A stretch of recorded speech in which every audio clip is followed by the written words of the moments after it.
Hello students, welcome to issue of the day. ఇవాళ మనం మాట్లాడుకోబోతున్న topic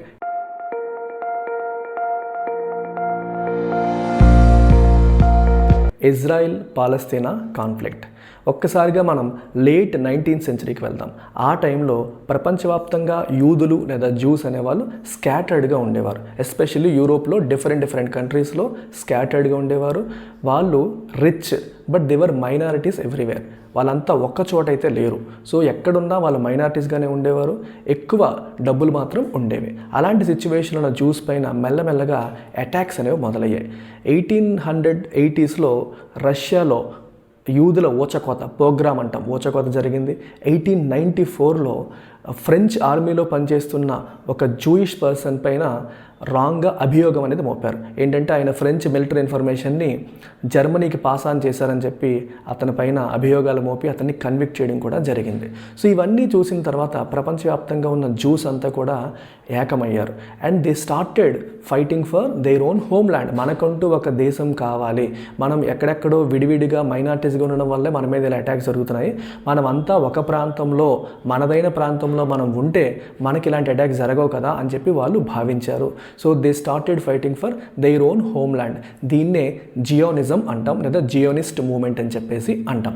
అయితే ఏ ప్రాంతంలో వాళ్ళు సెటిల్ అవ్వాలి, ఏ ప్రాంతాన్ని వాళ్ళు హోమ్ ల్యాండ్గా భావించాలి అనే క్వశ్చన్ వచ్చింది.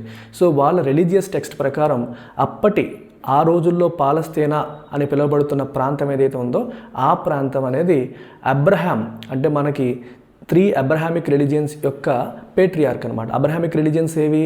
Judaism, Islam and Christianity. So patriarch అయిన అబ్రహాం యొక్క డిసెండెంట్స్కి ఆ ప్రాంతం చెందుతుంది అని చెప్పి వీళ్ళ రిలీజియస్ టెక్స్ట్ అయిన హెబ్రూ బైబిల్లో మెన్షన్ చేశారు. సో మనం పాలస్తీనాకి వెళ్ళిపోదాము, మనం అక్కడికి వెళ్తేనే అది మన ప్రాంతం అని చెప్పేసి వాళ్ళు భావించి పాలస్తీనా వైపు అడుగులు వేయడం మొదలుపెట్టారు. ఆ రోజుల్లో పాలస్తీనా అనేది ఒట్టోమన్ ఎంపైర్ కింద ఉండింది.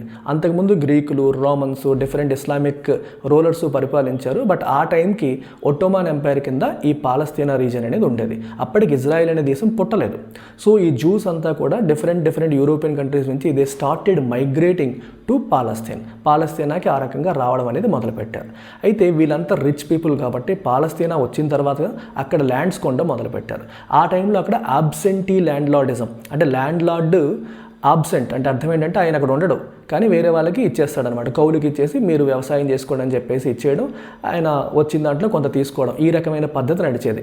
సో పూర్ అరబ్స్ అంతా కూడా రైతుల్లాగా పనిచేసేవారు. ఓనర్స్, ఈ ల్యాండ్ లార్డ్స్ ఏమి అక్కడ ఉండేవాళ్ళు కాదు. సో ఇట్లాంటి ల్యాండ్ లార్డ్స్ దగ్గర ఈ జ్యూస్ ల్యాండ్ కొండ మొదలుపెట్టారు. సో ల్యాండ్ కొండ మొదలుపెట్టి ఆ తర్వాత కొనేసిన తర్వాత ఎప్పటి నుంచో కొన్ని సంవత్సరాలుగా ఆ ల్యాండ్లో వ్యవసాయం చేస్తున్న అరబ్బుల్ని అక్కడి నుంచి పంపించేశారు. ఈ రకంగా మెల్లగా పాలస్తీనాలో ఉన్న అరబ్బులకి దూర ప్రాంతాల నుంచి వచ్చిన ఇజ్రాయిల్ అన్న జ్యూస్ పైన ఒక నెగిటివ్ ఫీలింగ్ అనేది మెల్లమెల్లగా బిల్డ్ అయింది. ఆ తర్వాత 1914 ప్రాంతానికి వచ్చేసరికి మనకి ఈ ఒట్టోమన్ ఎంపైర్ అనేది ఎండ్ అయిపోయి ఈ రీజియన్ అనేది బ్రిటిష్ వాళ్ళ కంట్రోల్లోకి వెళ్ళిపోయింది. సో బ్రిటిష్ వాళ్ళ కంట్రోల్లోకి వెళ్ళిన తర్వాత వరల్డ్ వార్ 1 కూడా స్టార్ట్ అయింది. వరల్డ్ వార్ 1 జరుగుతున్న టైంలో 1917లో బ్రిటిష్ వాళ్ళకి ఇంకా అడిషనల్ సపోర్ట్ కావాల్సి వచ్చింది. సో అప్పుడు బ్రిటిష్ వాళ్ళు ఈ జ్యూస్ అనే వాళ్ళు రిచ్ పీపుల్ కాబట్టి వాళ్ళ సపోర్ట్ కోరుకొని మీరు మాకు వరల్డ్ వార్ 1లో సపోర్ట్ చేస్తే మేము మీకు ఇజ్రాయిల్ దేశాన్ని ఏర్పాటు చేయడానికి సహకరిస్తాము అని చెప్పి ఒక డిక్లరేషన్ చేశారు 1917లో. దాన్నే బెల్ఫోర్ డిక్లరేషన్ అంటాం. సో బెల్ఫోర్ అని ఆయన బ్రిటిష్ ఫారెన్ సెక్రటరీ ఆ టైంలో. సో అలా బెల్ఫోర్ డిక్లరేషన్ చేసి బ్రిటిష్ వాళ్ళు ఇజ్రాయిల్ దేశాన్ని ఏర్పాటు చేస్తామన్న ప్రామిస్ అనేది చేశారు. ఆ ప్రామిస్ చేసేసరికి అరబ్బులకి బ్రిటిష్ వాళ్ళపైన కోపం వచ్చింది. అట్ ద సేమ్ టైం ఈ జ్యూస్ కూడా ఎక్కడి నుంచో వచ్చారు, ల్యాండ్లన్నీ తీసేసుకున్నారు, వీళ్ళు ఎక్కడి నుంచి పంపించేస్తున్నారన్న ఫీలింగ్ కూడా వాళ్ళలో బాగా పెరిగింది. వరల్డ్ వార్ 1 తర్వాత జూయిష్ సెటిల్మెంట్స్ పైన, అంటే వాళ్ళ ఆస్తుల పైన వాటిపైన అరబ్బులు దాడి చేయడం మొదలుపెట్టారు. అప్రైజింగ్ అంటాం, అరబ్ అప్రైజింగ్ అనేది మొదలైంది, రివోల్ట్స్ చేయడం అనేది మొదలుపెట్టారు. అయినప్పటికీ బ్రిటిష్ వాళ్ళ సపోర్ట్తో వాళ్ళని కంప్లీట్గా అణచివేశారు. కానీ కంప్లీట్ ఇజ్రాయిల్ దేశాన్ని మాత్రం ఏర్పాటు చేయలేకపోయారు. ఈలోపు వరల్డ్ వార్ 2 కూడా వచ్చేసింది. వరల్డ్ వార్ 2 జరుగుతున్నప్పుడే మనకి జర్మనీలో హోలోకాస్ట్ జరిగింది. ఎంతోమంది జ్యూస్ని హిట్లర్ అక్కడ చంపించేయడం అనేది చూసాం. సో ప్రపంచవ్యాప్తంగా జ్యూస్ పైన ఒక రకమైన సింపథెటిక్ ఫ్యాక్టర్ అనేది బిల్డ్ అయింది. వరల్డ్ వార్ 2 అయిన తర్వాత బ్రిటిష్ వాళ్ళు ఆ ప్రాంతాల నుంచి ఎగ్జిట్ అయిపోయారు. సో ఎగ్జిట్ అయిపోయి అది ఏం చెయ్యాలి అనే విషయాన్ని అప్పటికే ఫామ్ చేయబడ్డ ఐక్యరాజ్య సమితి యునైటెడ్ నేషన్స్కి అప్పచెప్పేశారు.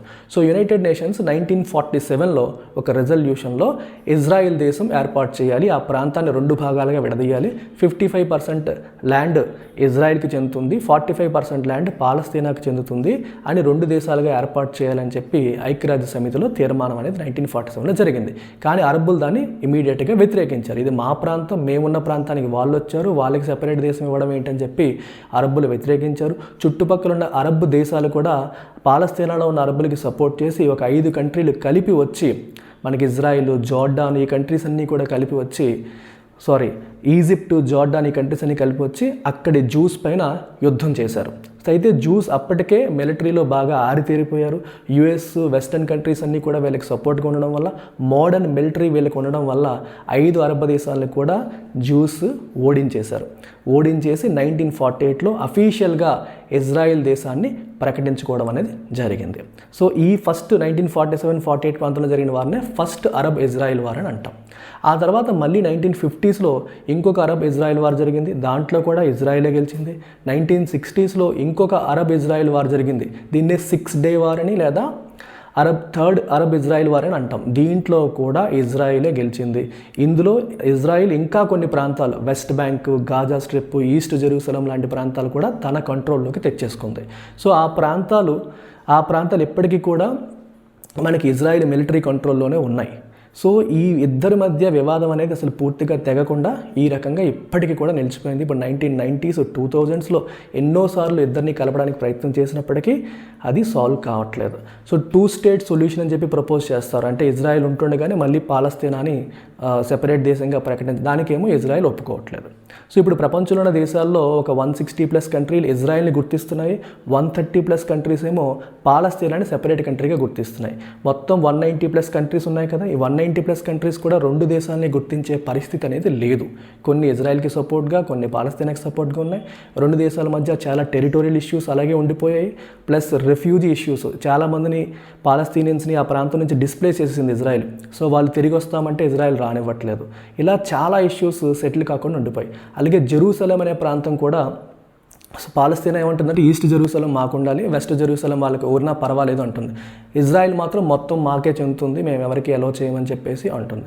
అలాగే వెస్ట్ బ్యాంక్, గాజా నుంచి కూడా మీ మిలిటరీ ఎస్టాబ్లిష్మెంట్స్ వెనక్కి వెళ్ళిపోవాలి, ఇది పాలస్తీనాకి అప్పచెప్పాలంటే దానికి కూడా ఇజ్రాయెల్ ఒప్పుకోవట్లేదు.